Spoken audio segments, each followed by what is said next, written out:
হযরত আনাস রাদিয়াল্লাহু তাআলা আনহু থেকে এক হাদিস যে একবার গ্রাম থেকে এক লোক আসছে, আয়েশা আল্লাহ নবী সাল্লাল্লাহু আলাইহি সাল্লামকে বলেছেন, ইয়া মুহাম্মদ মাতাস সাআ, এই মুহাম্মদ সাল্লাল্লাহু আলাইহি সাল্লাম কিয়ামত কখন হবে বলো দেখি। আল্লাহ নবী তাকে বললেন, আরে কিয়ামতের কথা জিজ্ঞাসা করছো, কিয়ামতের ব্যাপারে কি প্রস্তুতি নিছ? মনে হয় যে খুব বেশি প্রস্তুতি নিয়ে ফেলছো, যে কিয়ামত আসলেই তোমার ভাগ্য খুলে যাবে। কি প্রস্তুতি নিছ কিয়ামতের ব্যাপারে? তো বলে যে আমার কোনো প্রস্তুতি নাই, একটা প্রস্তুতি আছে। কি সেটা? ইন্নী উহিব্বুল্লাহ ওয়া রাসূলা, আমি আল্লাহ এবং আল্লাহর রসুলকে ভালোবাসি। বাস এই পৃথিবীতে আমি আল্লাহকে ভালোবাসি, আল্লাহর রসুলকে ভালোবাসি, এটাই আমার প্রস্তুতি, আর কোনো প্রস্তুতি নাই। হুজুর সাল্লাল্লাহু আলাইহি সাল্লাম শুনে বললেন, আনতা মাআ মান আহবাবতা, তুমি যাকে ভালোবাসো কিয়ামতের দিন তার সাথেই তুমি থাকবে। তাইলে তুমি যেহেতু আল্লাহ আল্লাহর রসুলকে ভালোবাসো, তাহলে তুমি কিয়ামতের দিন কার সাথে থাকবে? আল্লাহর রসুলের সাথে থাকবে। হযরত আনাস রাদিয়াল্লাহু তাআলা আনহু বলেন, আমরা ইসলাম কবুল করার পরে এত আনন্দিত হই নাই এই হাদিস শোনার পরে যত আনন্দিত হয়েছি। কেন? আমরা জীবিত থাকতে আল্লাহর নবীকে ভালোবাসছি। আল্লাহর নবী বলছেন, আনতা মাআ মান আহবাবতা, তুমি যাকে ভালোবাসো তার সাথে থাকবে। আমরাও আখিরাতেও আল্লাহর নবীর সাথে থাকবো, দুনিয়াতেও আল্লাহর নবীর সাথে ছিলাম, আখিরাতেও আল্লাহর নবীর সাথে আজীবন থাকবো। এর সাথে ভালোবাসা পাওনা আর কি হতে পারে?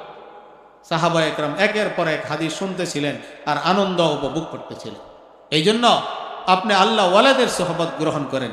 আল্লাহ ওয়ালাদের সোহবতের দ্বারা শোনার মতো মানুষ, একটা খাঁটি মানুষ হয়ে যাবেন। তাদের কাছে থাকবেন, তাদের দেখা অনুযায়ী চলবেন, তাদের কথা অনুযায়ী চলবেন। তাদের পরিবেশটা একটা নুরানি পরিবেশ। এই নুরানি পরিবেশে থাকতে থাকতে আপনিও নুরানি হয়ে যাবেন।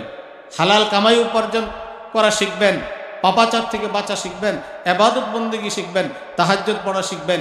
পরিবেশে মানুষকে এরকমভাবে সাহাবাদের মতো সোনালী যুগের মানুষের মতো মানুষ বানায় দেয়। পরিবেশ খারাপ পরিবেশে মানুষ নষ্ট হয়ে যায়। এই কুরবানির ঈদে আমাদের মাদ্রাসায় আমাদের কুরবানির গরুটা আমরা বানাইতেছিলাম। তো আমার একটা ছোট ছেলে আছে, 10 বছর বয়স, 22 পারা হাফেজ হয়েছে। তো সেও ছোট মানুষ, যেহেতু এমনি আনন্দ করতেছিল। তো একটা আম গাছের নিচে বসে আমরা গোশত বানাইতেছিলাম। মাদ্রাসার আম গাছ, এই আম গাছটা আমগুলো গাছ থেকে পেরে ফেলছে। ওই যে পাতার আড়ালে ছোট ছোট দু একটা আম কোন জায়গায় লুকিয়ে থাকে, ওরকম একটা ছোট একটা আম গাছের ভিতরে লুকিয়েছিল। তো যে ওইটা পাকছে, যখন গোশত বানাইতেছে তো ওই গাছের থেকে আমার ওই ছোট ছেলের সামনে আমটা পড়ছে, পাকা আম। সাথে সাথে সে মুখে দেয় না, ওইটা রাখছে। বাড়িতে গেছে, তার আম্মুকে বলছে যে এই আমটা এইভাবে আমি পাইছি। তো তার আম্মু বলছে, খাও, তুমি যেহেতু পাইছো। কয় না, আব্বুর কাছে জিজ্ঞেস করে নি, আব্বু যদি বলে এটা খাওয়া না যায়।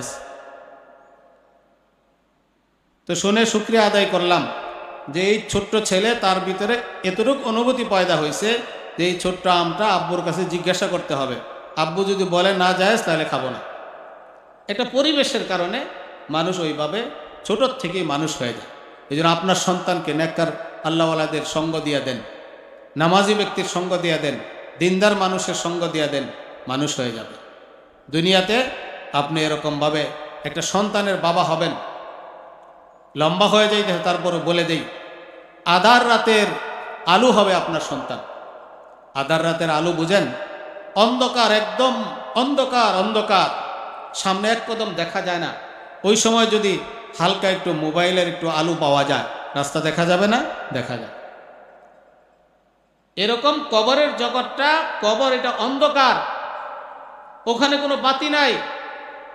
আপনার ছেলেটাকে আধার রাতের আলো বানাইতে পারবেন, নেককারদের কাছে দেন।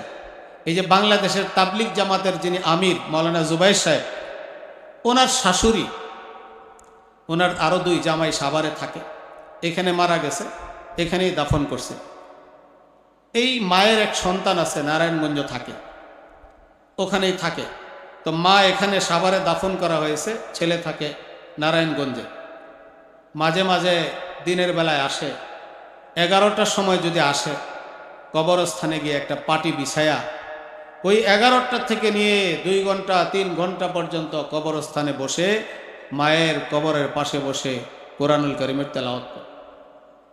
কখনো যদি রাতের 10টায় আসে, 10টায় পাটি বিছায় বসে এই কবরস্থানে 12টা 1টা তাহাজ্জুদ পর্যন্ত মায়ের কবরের পাশে কোরআন শরীফ পড়ে, মায়ের জন্য দোয়া করে।